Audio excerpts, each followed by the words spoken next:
So I've never been a fan of this idea that you can't beat the market. I understand the argument. I get the fact that it is really, really difficult. But I've spent a long time as a do-it-yourself investor trying to figure out if there's a way that I can, in fact, beat the market, at least by a little bit, by educating myself about stocks, learning how to invest properly, and developing more sophisticated investing strategies than the average person. I think I have been able to do that, and I'd like to show you a little bit of how I've gone about it. You have to pay attention to your money. In previous videos, I've mentioned a tool called Portfolio 123. It's a investing and trading analysis platform. Really broad scope. There's a ton of different tools in there. I think in previous videos, I've shown folks the screener and some of the stock comparison tools. On this one, I want to use the simulation tool. And so a large part of the platform is that it has a huge bank of historical data. And what it allows you to do is you can go in and define your investing strategy in terms of rules or thresholds or ways that you would go about buying stocks and selling them. And so you can sort of play out your ideas over that past 20-year period to see if you would have made money, how much you would have lost, and if your results would in fact have been better than the broad market. That's what's on the screen here now. This is a simulation of a particular strategy that I put together, just a really, really high level, simple strategy that is quite easy to understand, I think. Right on the first screen of the simulation here, you can set up a whole bunch of different variables to try to make this a little bit more realistic. And that's a key thing about Portfolio 123. A lot of backtesting tools are overly simplistic, and they don't take into account a lot of little things that could absolutely destroy a trading strategy. Things like slippage, commission costs, comparison to the benchmark, your opening price versus closing price. What are you actually going to pay for that stock when you get in? It's never what you think. The tool allows you to simulate a lot of those different variables to truly understand if your trading strategy might actually work. So that's what a lot of these are about. You can see here the commission value. You can simulate the use of margin, management fees. For this one, we are going to use the next open as our simulated price. So this would simulate the idea of coming up with a trading strategy on the evening or weekend or something, and then setting your order to get into that stock on the open of the next day, that type of thing. So I'm going to assume that I'm going to invest 100,000. I'm going to compare my returns to the S&P 500 as a benchmark, and we can see how I do. So my strategy here is to hold 20 individual stocks with a nice equal weighting of 5%, and I'm going to rebalance potentially every week. And I'll explain exactly what that rebalance means in a sec. And I'm going to select my stocks from the S&P 500 universe. So basically the 500 possible stocks that are in that index are the only ones that I will buy. This will make it a fair comparison. Can I beat the market by only selecting amongst the 500 stocks that are in that index by only buying what I consider to be the top 20 stocks? And so how am I going to pick those top 20 stocks? It has to do with this idea of a ranking system. The tool here allows you to sort all the possible stocks in your universe by criteria that you define. And the one I'm going to use for this simple test is a ranking system they have here that ranks stocks based on quality metrics. These are fairly well-known factors in this ranking system that basically identify how good a company is. It measures all kinds of fundamental numbers like you might expect in terms of operating margin, profitability, return on assets and equity, all kinds of things like that, and comes up with an overall quality score for the stock. And that's what might put it in the top 20 that I want to buy in this simulation. So aside from that, I have some buy and sell rules to define. The only buy filter I have implemented here is to make sure the price is more than $3 and that there is a good amount of average volume over the last 20 days. And this is a very common filter that I use in simulations to make sure I'm not messing around with very illiquid stocks or penny stocks or anything like that. Not that there would be any in this universe, so this is not really needed in this particular case, but it's a good default rule. The real magic comes here on my sell rule, which is saying that I'm going to go ahead and buy the top 20 stocks, like I said. But what this sell rule is doing is it's saying if a stock slips too far down that ranking, it'll eventually get sold. And my threshold is 4 times the position count. So the position count is 20 stocks. So times 4 would be 80.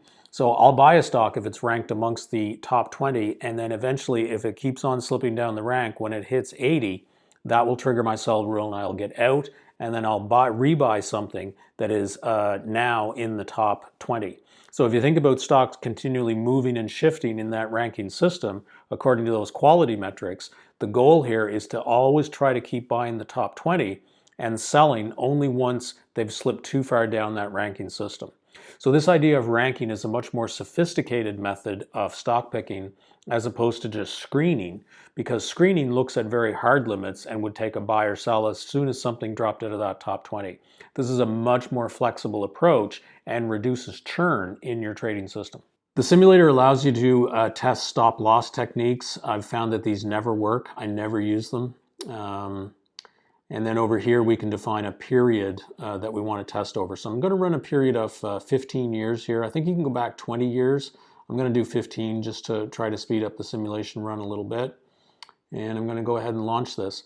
Okay, so that one's done, and this is the result screen of our simulation. So let's see if this simple method of picking what I consider to be the top 20 quality stocks has actually beaten the market. So my equity curve is shown here in red. This is how well I've done. This is how the broad market would have done. This is basically the S&P 500 benchmark. And we can look at some quick stats over here. So this simple trading system turned 100 grand into 561,000 in 15 years. Did it do better than the market? Yes. The total return for this simple system is here, and the total benchmark return is here. And it also calculates your annualized return. And this probably means the most to the most people, I think. This is saying that this strategy of picking the top 20 stocks out of the S&P 500 would have returned 12.19% annualized over the last 15 years. So that's a really good rate of return. It is greater than the benchmark, which is fantastic. So I think by any metric, we've beaten the market. I think it's also worth looking at these numbers here. This is telling me that over the simulation period, the worst drawdown that the benchmark experienced was a drop of 55%. So that would have happened right here during the 2008 financial crisis. The S&P 500 lost more than half its value. But you can see here that this particular strategy, it actually did a little bit better than that because it didn't lose quite as much. So we can dig a little bit deeper into this as well. There's a statistics tab over here that gives us some reports on our trading strategy. I think that probably the most interesting one is this summary down here. This breaks down the performance by calendar year. So yeah, we made 12.19% annualized over the entire period, but this allows us to focus in on each individual year and say, did we beat the market in that year? And so you can see what the model did, you can see what the benchmark did, and this number then would be the excess or the alpha. This is how much our strategy beat the market by. So you can see here we beat it a little bit, we lost a little bit, did well here. 2010 was a bad year. We underperformed the market with this strategy by 5%. We had some good numbers here, drop here, and so far in 2020, we've actually underperformed the market by a fair bit as well, almost that 5% again. So when people talk about beating the market, I've often wondered, what's the yardstick? What's the actual goal that they would measure this by? Do I have to beat the market every single year for 15 years, 20 years, 50 years? Or is it okay if I can underperform the market in some years, but overperform it in others so that taken over the entire time frame, I'm doing better than the broad market? Now, that said, let's see if we can't improve the results just a little bit, and I'll show you a couple of additional features in the simulator. So if we go into another run here, I want to go over to this Hedge tab, and it's disabled right now, but I'm going to turn it on. And we have all kinds of options to implement a hedge. So for those that aren't familiar, a hedge is basically a strategy of buying some other asset class that is not highly correlated to the stock market and trying to use it to even out the returns and reduce the overall volatility. So one thing that's typically recommended for this is that you should hold some portion of your investments in a fixed income investment.